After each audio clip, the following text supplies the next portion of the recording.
So, Michelle, how's your coral health journey going? I want all of the details. Oh my gosh, Mikkel, I am obsessed.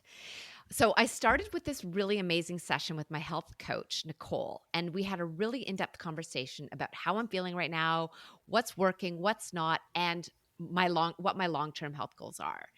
And then I had this comprehensive blood panel done. And I'm talking everything: complete blood count, thyroid, vitamin D, cholesterol, metabolic markers, like all the stuff.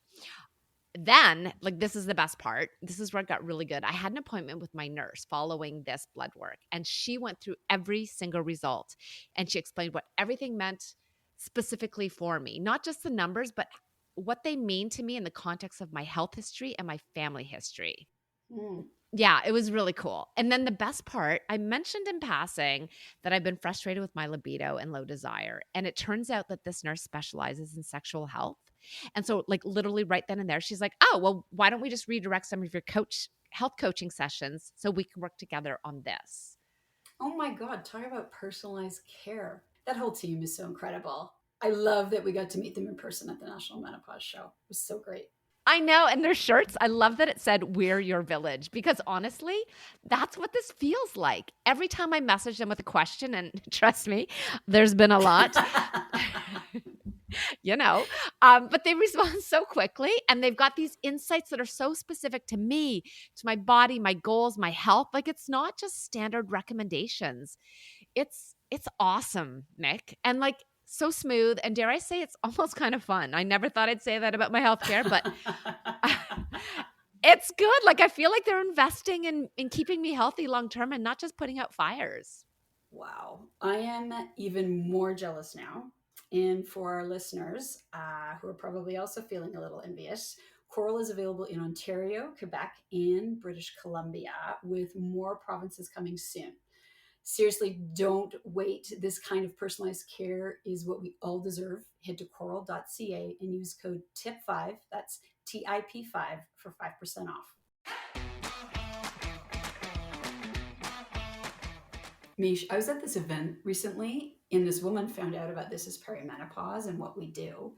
And she tells me this crazy experience of hers where she was What? prescribed pellets, testosterone pellets, in a super high dose. And she had this pellet put in. Oh my God. And I think maybe more than one, if I'm remembering correctly. And she ended up with these bad side effects, Like what? voice changes, Oh my God. and she had to wait for the that whatever pellet dose it was to dissolve. Couldn't have it Oh my removed, God. and yeah, yeah. And the provider who did this apparently said that he couldn't prescribe estrogen because that wasn't safe, but the testosterone would make her feel better. Shut And I'm up. like, "Are you?" Yes. And so she tells me this crazy story. In like this deep manly voice. Oh my God. Funny, not funny. Yeah. And she says to me, "Well, what do you think?" Oh, what? So, like, yeah. What did you say to her? So I was like, "Well, this isn't medical advice, and you need to get a new doctor. Oh Like, my God. run. Don't Run. walk, run." That is so freaking scary and so confusing. Like, oh my God, this poor woman. Yeah, I can't. It's so confusing. I can't believe all of the conflicting information there is online about testosterone. Well, maybe I can't actually believe all the conflicting information there is online, but it's a lot.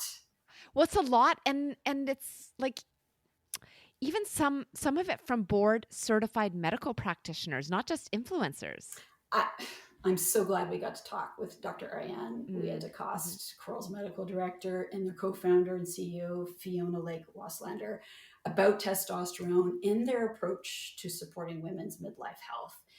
It really cut through the noise for me, and talking about their approach highlights why it's so, well, not just their approach, but their approach in the context of things like testosterone therapy, highlights why it's so important to find evidence-based providers and follow the science, right? So Yeah. Yeah. providers that follow the science and have the required nuance so that you can get optimal menopausal care. That is perimenopause. Sure is. Fiona and Dr. Ariane, welcome, and thank you so much for being with us today. Thanks for having us. Thank you for having us. So excited. We're really excited to talk about testosterone. And we wanted to talk about this because as part of the menopause zeitgeist, I'll call it right now, testosterone is becoming a big part of that conversation and a big part of that polarized conversation where there are some practitioners calling it a game changer for things like muscle mass, skin texture, in addition to libido. But the official medical position is it only works for libido. So who's right? Wow, we're getting into this Let's just jump right in. That's amazing. Yes, that's a great subject, and it's such a increasing awareness around testosterone and how, well, I think the first thing to know is that how this hormone is important in a woman's body. So this is where we start from. So what's the function of testosterone? So we're not even talking about replacement therapy. We're just talking, yes, women do have testosterone. Yes, it is important. It is important to many systems in the body from head to toes. But then the big question is that should we supplement or not when it's starting to decrease? And the answer is yes and no. It's complicated.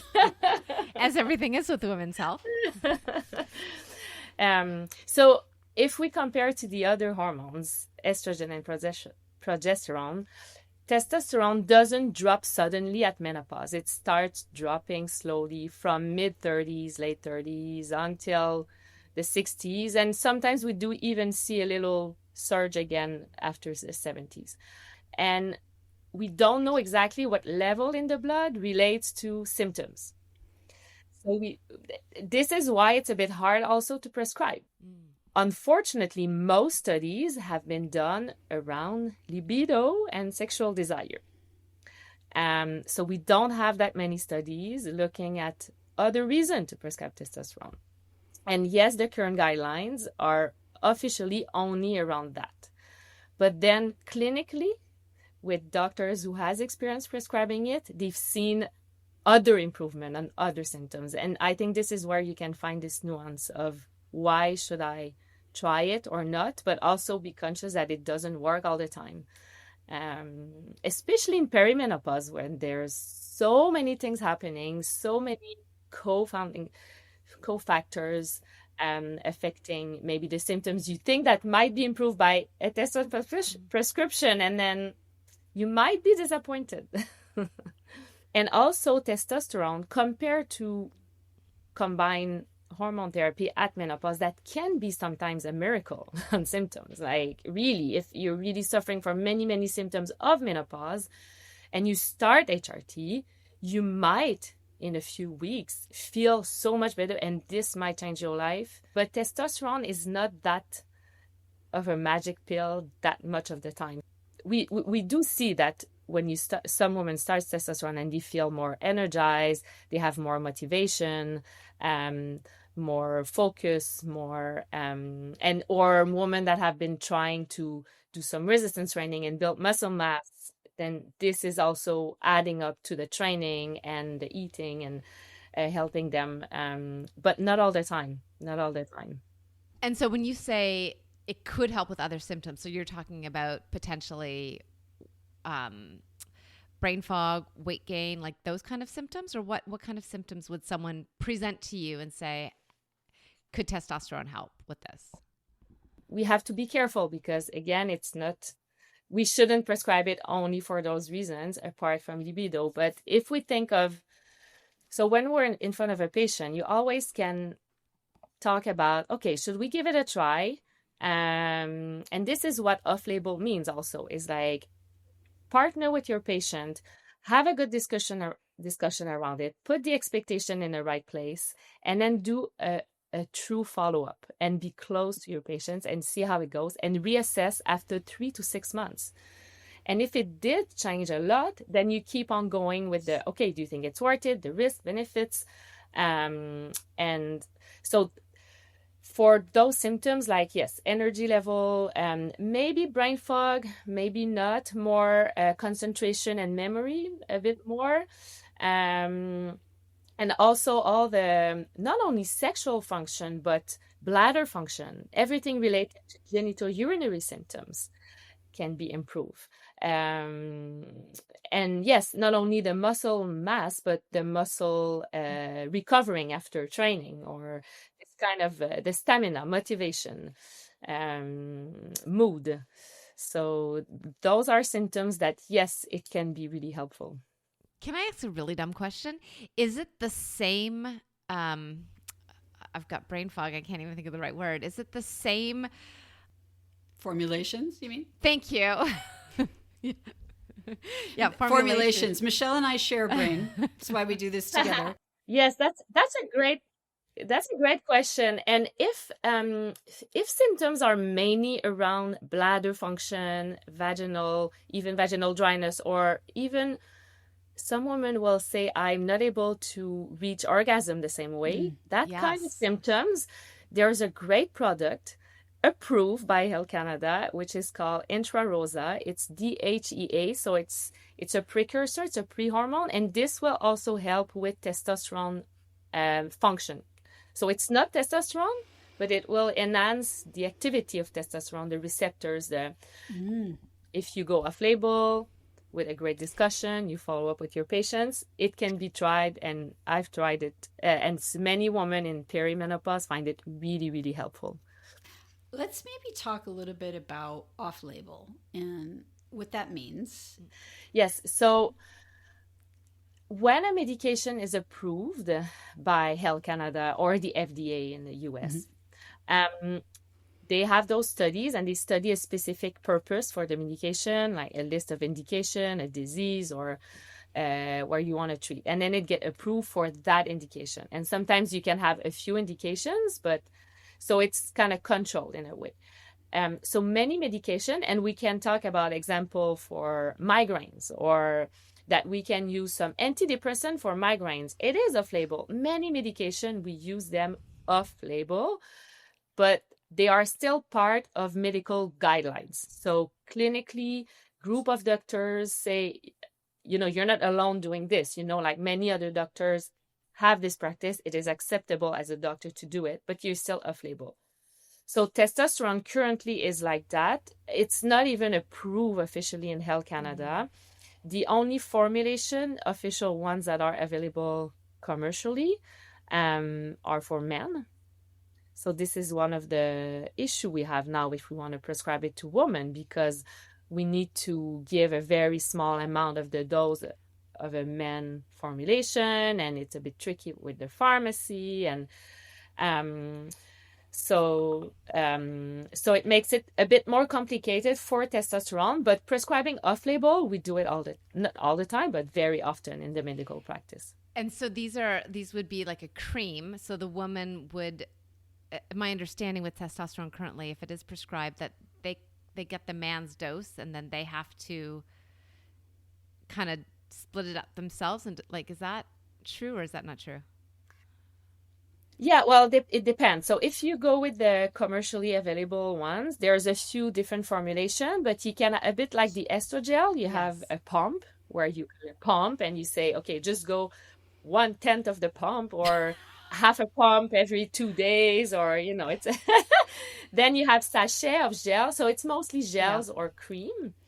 And yes, so you can have this little packet of gel, and you say use only a quarter of the every day.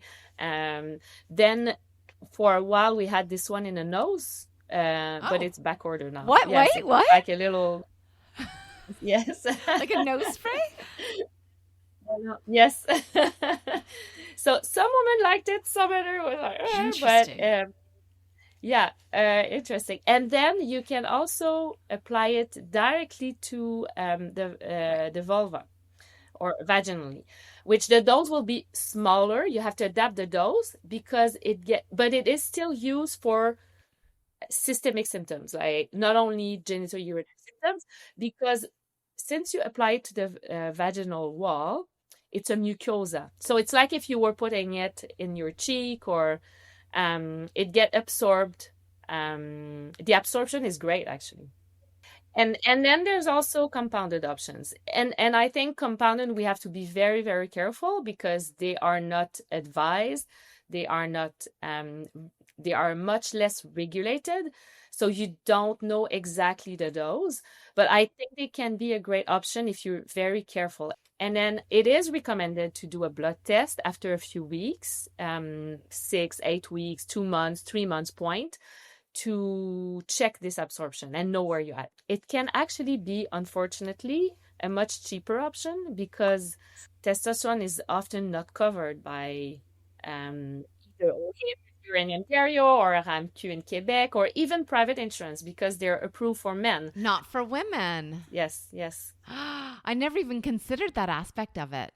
And what we do see now, and this is why we've been talking to compounded pharmacy, is that now pharmacists are very more cautious about the prescription they hand out to the patients, which is fine. But then they get a bit fussy about, oh, use only a quarter of the packet. And, like kind of not clear dose, like to leave into the hand of the woman how to dose herself. So they like to give a specific dose with pre-syringe and very fixed dose. So when they do that, the pharmacy need to ask another pharmacy that will prepare those doses, and then the cost is like 10 times higher. Okay, so can we, dying, well, I kind of know what I think some of the symptoms might be, but we keep edging around, like, if the dose isn't right, if the dose is too high, what kind of symptoms am I going to get as a woman if I'm getting too much testosterone? Yeah. So the two most common symptoms, which can happen even in normal range dose, will be hair growth.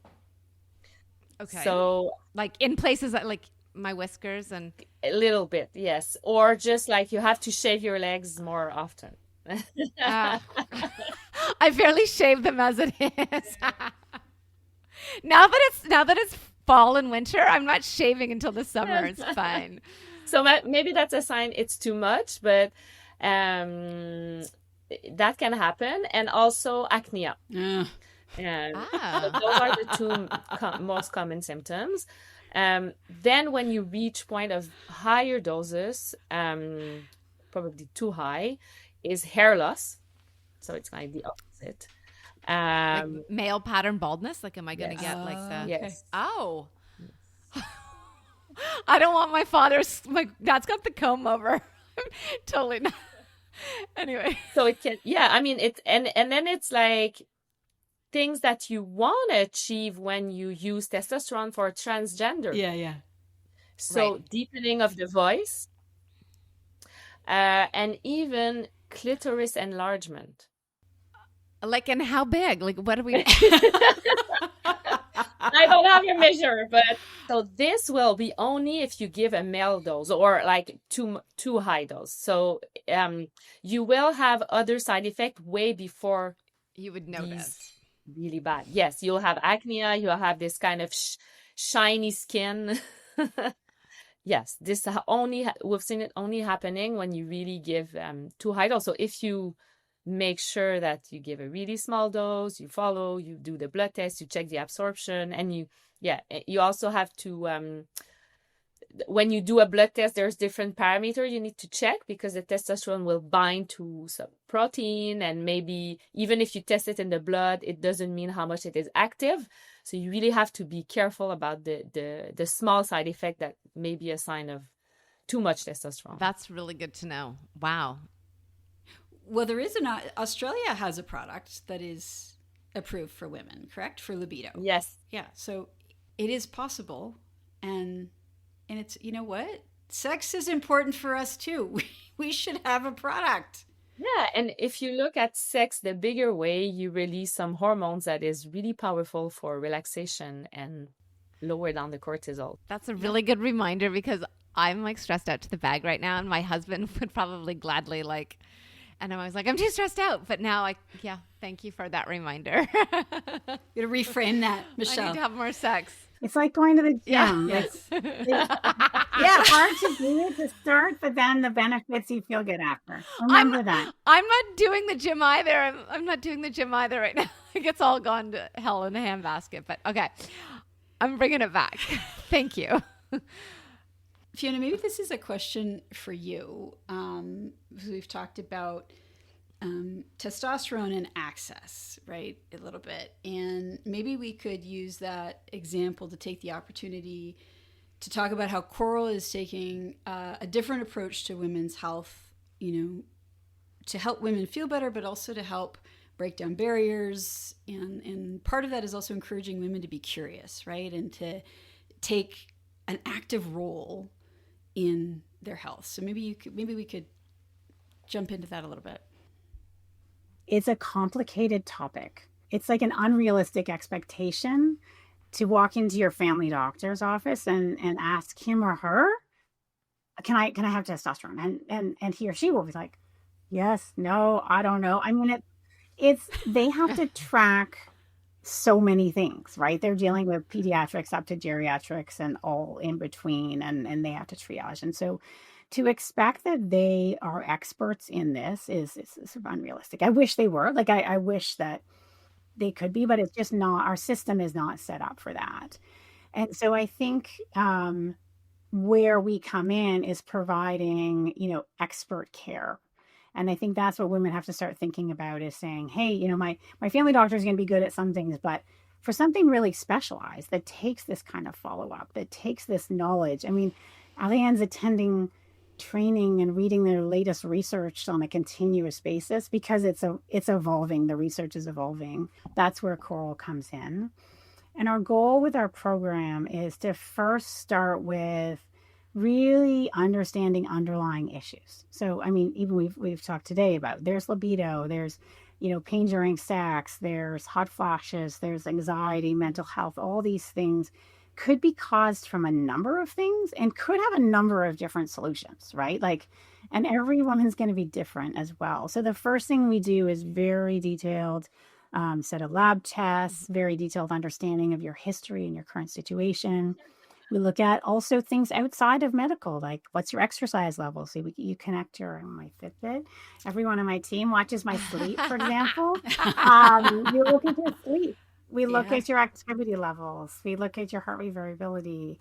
So really get a whole picture of you first, and make sure that each woman understands what all these different things mean.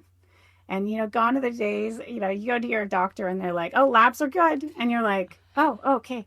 We actually have a display where you can go and you can see your labs and see your results. Michelle, I don't know if you just did your labs this morning. I just did my labs this morning, so I'll let you know. And we look at what the optimal range is for certain markers, not just do I have the disease or not, but what's optimal. So the idea is to give a really holistic view.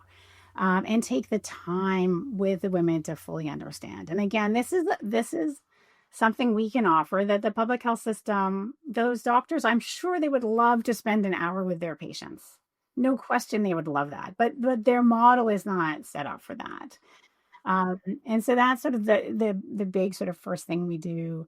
Meet with the women one-on-one, make sure they understand what's going on, and then offer a set of recommendations that are a mix of medical interventions as well as lifestyle adjustments. And I'll leave it to Ariane to talk about why those two things, because I think that's really important. But it's an important part. So let women understand the benefits of the different things, the risks of the medication, and involve them in the discussion for their care. And then the last piece is the ongoing support. So making sure that we have sort of timely follow-up from the doctors, make sure that every woman on our platform is paired with a health coach, so that the health coach is, staying on top, motivating, supporting.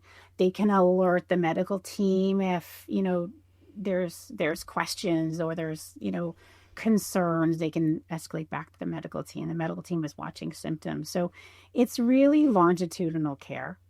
And it's something that we're really proud of because we do really believe it stands out from the other sort of point solutions that are out there.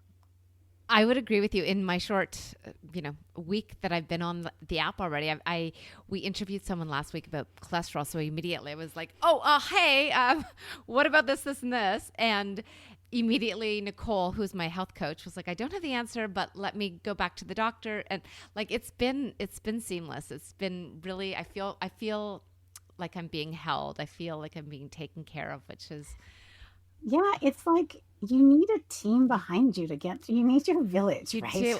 Like we sort of say like we're part of your village and we help you on the medical side and we help you on the coaching side and the support side because you need all that. Like We need all of it.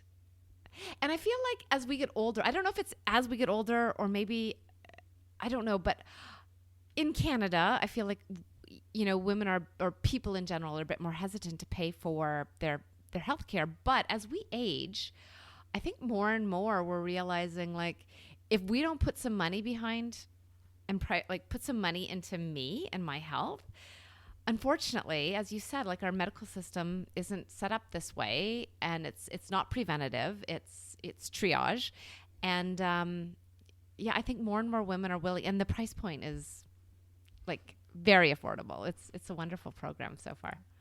yes. Yeah. Great. I'm so glad Yeah, you're enjoying yeah, it. yeah. It doesn't want to replace the medical care we can get. No, It's really more like I'm gonna have a gym membership because I want to be more healthy. I'm investing in my health and exactly. Yeah, because if I have a cold, like not a cold, but anyway, I don't know what I would go to the doctor for. Walking pneumonia. I'm not going to come to you. I still need to go there. I need to get some antibiotics but it is like the gym membership. Except I'm going to use this one.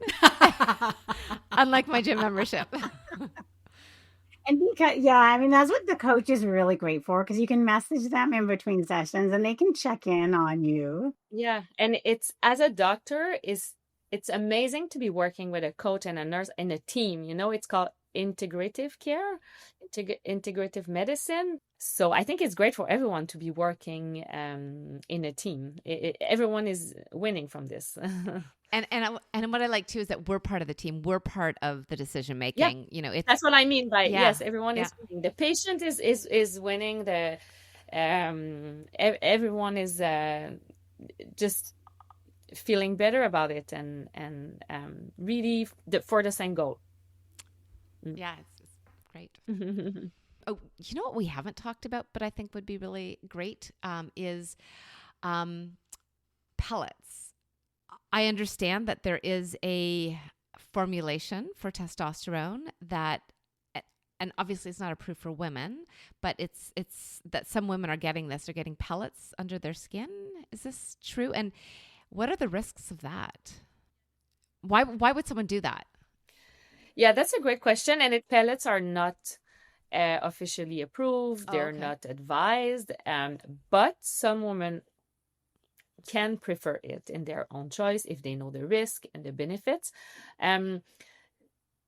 The only issue is that since it's not controlled, you're not really sure of the dose you're gonna get. And then once it's in, it releases a fixed dose.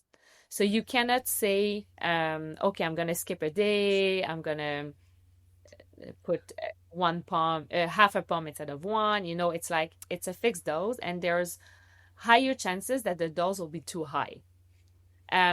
So I think if testosterone is used around perimenopause or close to menopause, it's probably not advisable because you need a much lower dose. No pellets. I know in the US they have like more. We hear more about also the choky they call that you put. It's like little gummies or something that you can put inside your cheek. Like a chewing tobacco, Yes. and then you just suck on it for a while, and yeah. So you just put it there, and then it get absorbed to the gums. Interesting. Yeah. It's the one I was all about, like, yeah, bring on the MHT, bring on the vaginal estrogen. And this one I'm like, I don't know. I think that goes back to like why it's important to have an expert because they can walk through. Like, and I know Ariane is amazing on like, here's all the risks, here's the things that could happen, and here's the benefits, and letting you make that decision.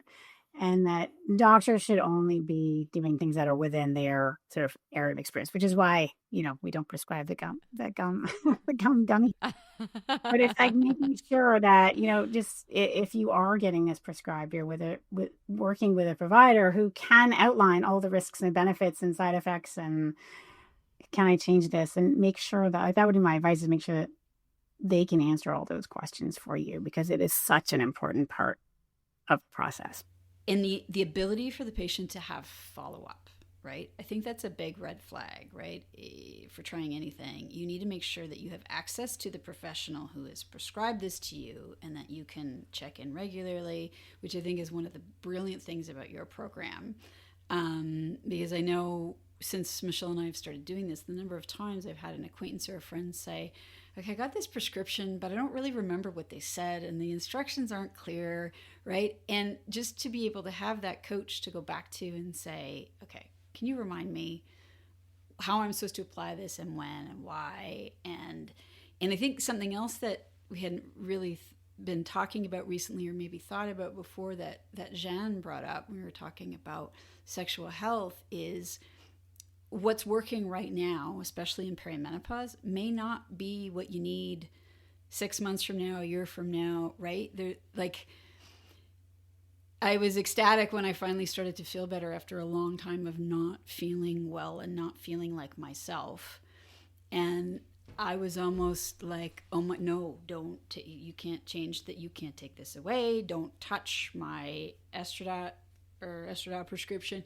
But I'm changing, and I need to evolve with my knowledgeable practitioner, the team of experts that are looking after me, what it is that is best for my body. And I think that's really important to keep in mind. And it's also hard to find when you don't have what you've created at Coral.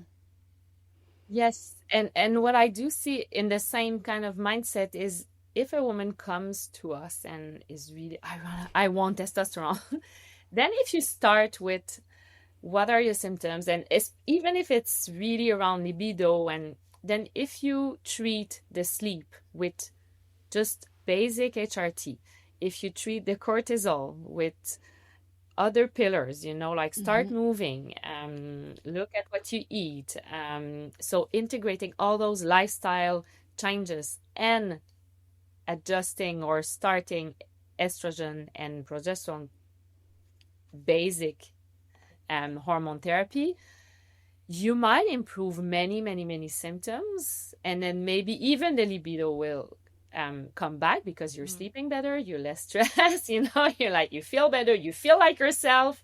And at the end of the day, it was not the testosterone the problem. It was just the other issues that are happening in perimenopause, because we know how perimenopause is also usually the 40s, early 50s. This is probably the busiest time in a woman's life.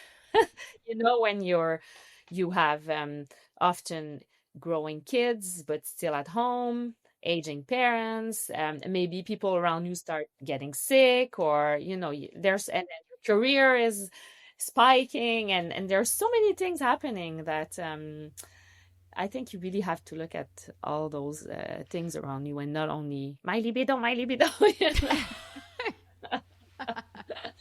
I need a quick fix. Fair. Well, and that's just it. There is no, well, you know what? There is no quick fix. There's no magic bullet. But I would say this: when you work with providers who are knowledgeable and skilled in perimenopause, menopause, postmenopause, they can usually find some initial, I'm going to call them quick hits, Yes. where you can feel better enough so that then you can actively start to build a toolkit that works for you, as opposed to just survive minute to minute. And avoid antidepressant. Right? Yeah. It's in the 40s, so many women gets prescribed antidepressant, and maybe sometimes it is needed, but so it's important to keep it in the tools. But I think it's too often picked as a first line. When, yes, if we had the time to hear and start maybe hormone therapy or address the other pillars of health if we have more time. Yeah. Well said. Not that I want this conversation to ever end, but since we're running out of time, your time, curious, what is the one thing you would love every woman to know about testosterone? One thing. It is a very important hormone for women too. And if you think after having great advice that you really want to try it, then just, try to find an experienced provider and a great team that can support you in that path. Thank you for that answer, and thank you for bringing us Coral. It's such an incredible virtual platform, and it's making such a difference, helping women get accurate information, evidence-based information, and access to an incredible team of experts to support us on our journey. Thank you. Thank you. Yeah, we're super proud of what we built. We're really lucky to have Ariane as our medical director leading the protocol. I think she's got this amazing balance of sort of looking at the medical side, looking at the holistic, piecing it all together for optimum health. I think it's unique out there. So we feel very lucky to have her sort of leading that medical philosophy. Yeah, the care philosophy, I should say. And we feel so lucky to have had you both on the show. So thank you. Yeah. Thank you. Thank you for having us. It's great. Thanks so much for listening to the show. If you like what you hear, please subscribe and write a review, so more women can find us and get a better understanding of what to expect in perimenopause. This information is not intended as medical advice. The intent of this information is to provide the listener with knowledge to support more efficient and effective communication with their medical provider.